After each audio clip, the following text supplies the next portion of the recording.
How to share the Facebook story you are tagged in. Hello everyone, welcome back to our channel.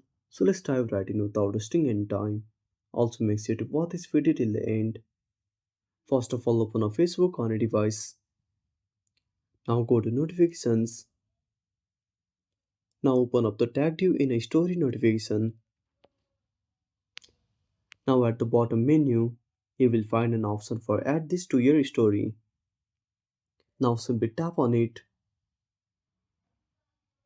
Now if you want to add captions, simply tap on the text icon.